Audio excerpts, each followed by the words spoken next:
পাঁচ ওয়াক্ত নামাজ পড়েই ভেবে বসবেন না যে অনেক কিছু করে ফেলছে, এক চিল্লা দিয়ে মনে করে ফেলবেন না যে দিনের জন্য অনেক কিছু করে ফেলছে।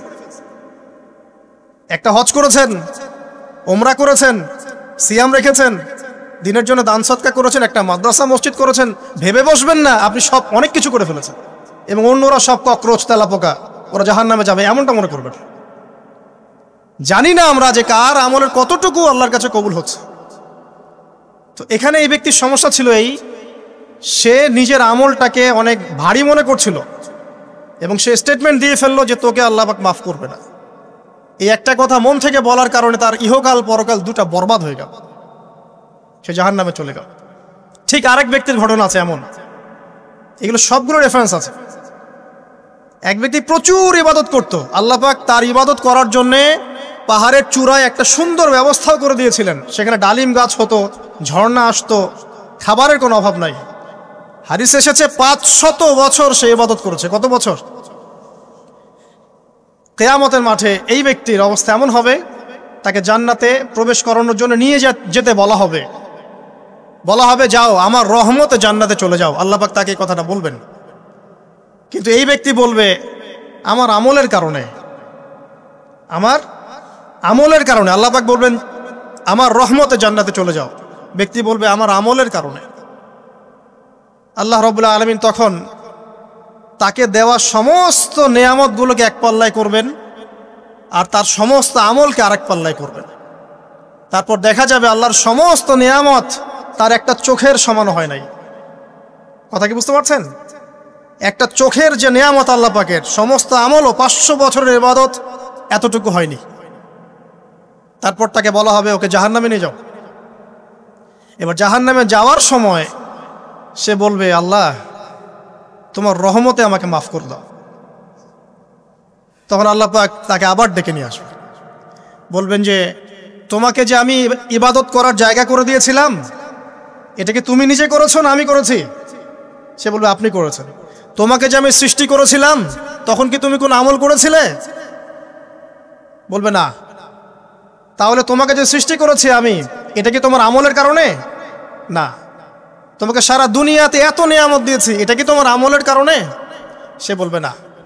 তখন তাকে জান্নাতে প্রবেশ করানো হবে। কিয়ামতের মাঠে এমন অনেক ঘটনা ঘটবে যেটা আমাদের চিন্তার বাইরে।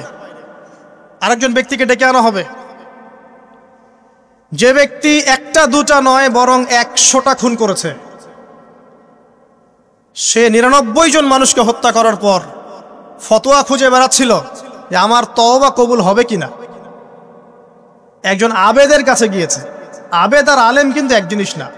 আবেদ মানে যে প্রচুর ইবাদত করে, তার জ্ঞান কম, সে শুধু জানে কিভাবে ইবাদত করতে হয়।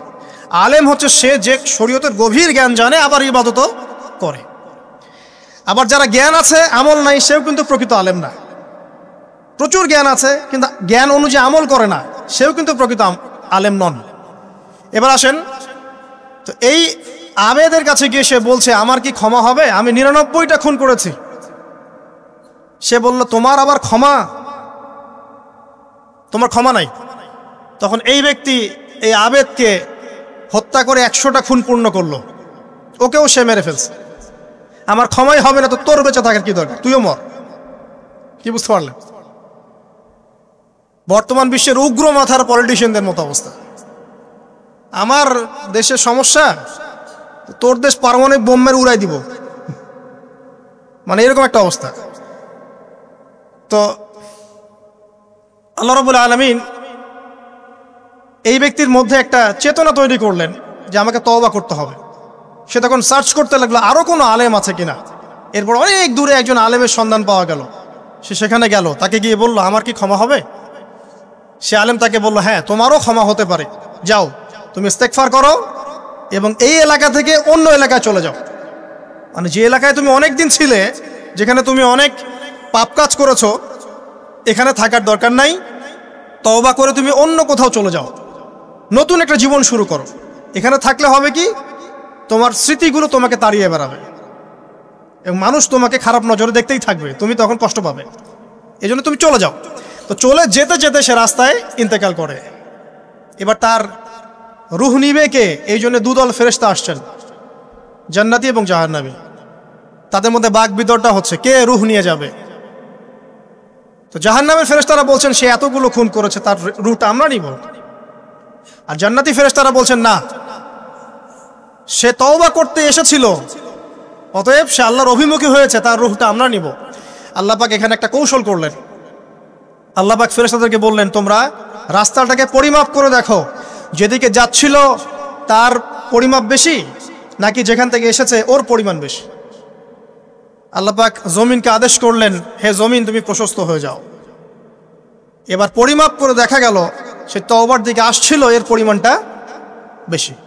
এই একটা কাজের ওসিলা আল্লাহ পাক তাকে মাফ করে দিলেন।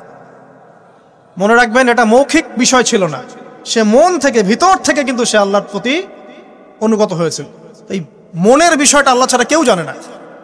আপনি দেখতে পারেন সমাজে অনেকে দাড়ি টুপি পাগড়ি জুব্বা সব লাগিয়ে ঘুরছে, তো বিশ্বাস করেন তাদের মনটা এমনও হতে পারে যে জানোয়ারের চেয়েও কুৎসিত, এমনও হতে পারে।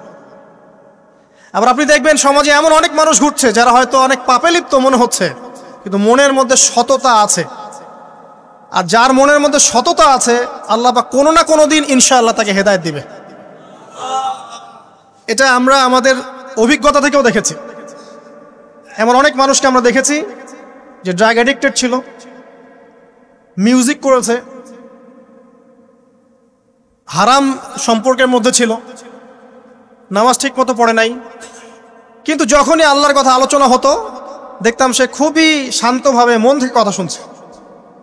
এই কথা শুনতে শুনতে শুনতে একদিন মাশাআল্লাহ এখন দেখবেন যে চিল্লা দিয়ে বেড়াচ্ছে বিভিন্ন মসজিদে। আল্লাহ হেদায়েত দিয়েছে, সব ছেড়ে দিয়েছে। এরকম মানুষের অভাব নাই কিন্তু সমাজে। তো এখানে আল্লাহ পাকের রহমত বা দয়ার একটা উজ্জ্বল দৃষ্টান্ত দেখতে পারবেন।